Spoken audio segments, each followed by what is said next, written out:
everyone. Today I'm going to do a lovely little summery dish. We have Saltimbocca with a pea and mint risotto. And it's a gorgeous, light, flavourful dish, but also quite filling and satisfying as well. So Saltimbocca means to burst in the mouth in Italian. And basically it comes from a dish originally that's made with veal. And the idea is that the veal is wrapped with some sage leaves and a little bit of Parma ham, so that when you bite into it, you have Parma ham, lovely and salty and rich. You have your sage leaf, which is really kind of sharp and pungent, and then you have the actual meat itself. So I've got beautiful sage from the garden here, and I have some lovely mint, which we're going to use for the risotto later. So the risotto is actually a lovely light risotto. So let me get started. I have my Parma ham here on a board, and I'm going to add my chicken to it and my sage leaves. If you have got sage in the garden with the edible flowers on the top, that keeps as a lovely garnish with the risotto, so keep that as well. So I'm just putting a leaf on each slice here, so that if you imagine we have our pieces of chicken and we're going to be rolling the Parma ham around, so each slice of chicken needs to have a little bit of the sage in it. I've just laid my chicken slices on top, and I'm going to just add another little bit of sage onto the top of each one. And we're going to wrap the Parma ham. Serrano ham would be fine for this as well, if it's all you could get. Even some streaky bacon would be good, and you could just kind of roll it out a little bit. And I'm going to just bash down my chicken breasts just a little bit, not massively. And this is just to help them tenderise a bit, but also to thin them out a little bit, so that they actually cook a bit more evenly and a bit more quickly, because obviously with the Parma ham around them, you know, they'll take a little bit longer to cook. So just bash them out a bit. And then we're just going to wrap the Parma ham around the chicken breasts, and we're going to fry them to get them nice and crisp on the outside, and then finish them off in the oven. Now, just wrapping the chicken over, obviously just being cautious because we are handling raw chicken here. Don't worry if it's not absolutely perfect at this stage, because by the time we slice it, it's going to look fabulous. So rolling it around, and that's ready to go on the pan now. You want to get your pan really nice and hot, and then we're going to pop the chicken on, and we're actually going to put the little bit that was kind of where the join of the two pieces of the Parma ham go onto the pan at the bottom, and that'll help seal it all together. You can see this is crisping up really, really nicely in the pan, and I'm just turning it over now, so you can see the sage there. You can see how crispy that is, all looking so nice. So we're just going to let that sit for another 2 or 3 minutes on the pan, and then into the oven. It's been frying on each side for about 2 minutes, and so 4 minutes in total. I'm just going to pop it onto an oven-proof dish and into the oven, and it takes about 15 to 20 minutes in the oven, depending on the size of your chicken breast, because don't forget the Parma ham is on the outside, so it cooks a bit slower than if it was just the chicken on its own. But what's great about this is you can get started on your risotto, and by the time the chicken has come out and rested, because you need to rest for half the cooking time, your risotto should be ready.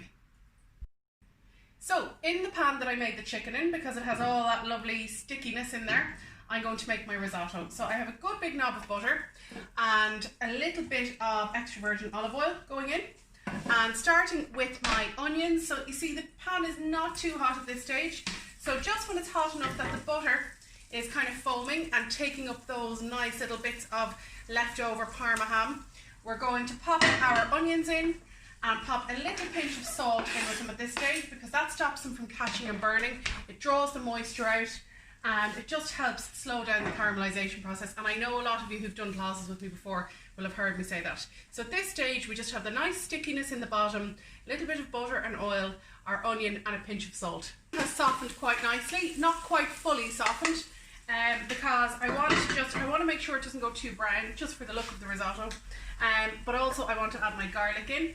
So I always say to everyone, when the onion is almost done, that's the time to add your garlic in, so that the garlic doesn't burn, because obviously the garlic burns very, very quickly. It's much more delicate than the onion. So there's our onion and garlic just coming along nicely. Garlic's had a couple of minutes in there, and I'm adding my risotto rice in. So this is arborio rice. It just happens to have a little bit of radicchio in it. It's dried radicchio. It was what I picked up in Lidl and was in my cupboard from months ago, but any carnaroli or arborio rice is fine for this, or even the Spanish bamba would do okay if that's what you have in the cupboard. I know we don't all have full choice like we used to have before. So I'm going to pop that in. The idea with that is that you kind of get all those lovely sticky bits that the onion and the garlic and even the parma earlier created, and you're getting that all into the rice as well. So just coat that in that lovely flavour, and then we're going to deglaze with white wine. So I just have a good splash of white wine. I quite like a kind of a sharp enough white wine in here because I think it goes nicely with the mint and the peas and the kind of fresh summery feel, especially because we're serving it with something with the parma ham is quite salty and slightly on the fatty side in a good way. So adding my splash of white wine in, and you can see we're deglazing the pan there now. So it starts to kind of bubble up a little bit, and we're just, you can see now the pan is practically clean at the bottom. That's because we've taken all our lovely stickiness and tastiness up into the risotto. So when your liquid has evaporated, your wine in this case, you can start to add your stock in. I'm adding just a little bit of vegetable stock. It's an organic vegetable stock that I quite like. Adding it in. I don't think you need to have a homemade chicken stock for this because I think we've built up the layers of flavour quite nicely. So you're adding about a tablespoon or so at a time in, and you're waiting until each bit has been absorbed before you add the next bit in. And there is a little bit depending on what rice you're using. Sometimes you'll use the full quantity, sometimes you won't. Sometimes you might need a little bit more. So this is the time now you can relax, have a little glass of wine, just stand there stirring. It's quite calming, it's quite mindful, not a job for a day where you're frazzled and stressed. So I have been here for about 20 minutes, just adding a liquid in little bit by little bit. And we're nearly done now. The rice just has a little bit of a bite to it. I just checked it a second ago. So I'm adding the last of my stock in and some frozen peas. And you can hear in the background that the oven is beeping, which means my chicken is ready. So I'm just going to take that out and let it rest. It looks absolutely gorgeous. Really, really crispy. And look at those lovely juices that are coming out. I'm going to pop those into the risotto. It's not in the recipe, but absolutely do it. Any bit of caramelization, extra bit of flavour that you can get, go for it. So I'm going to take them out to rest here on my chopping board, and I'm going to just scrape those last bits of the juices into my risotto. You can see all these lovely, delicious, kind of sticky bits of juice. In they go to the risotto. And it's finishing off now. It's almost ready. I'm going to have a little taste, just check for seasoning. And we might want a little bit of lemon juice at this stage, or we might want a little bit of olive oil. Just balance the flavour out nicely now at this stage. No, I'm actually happy with that as it is.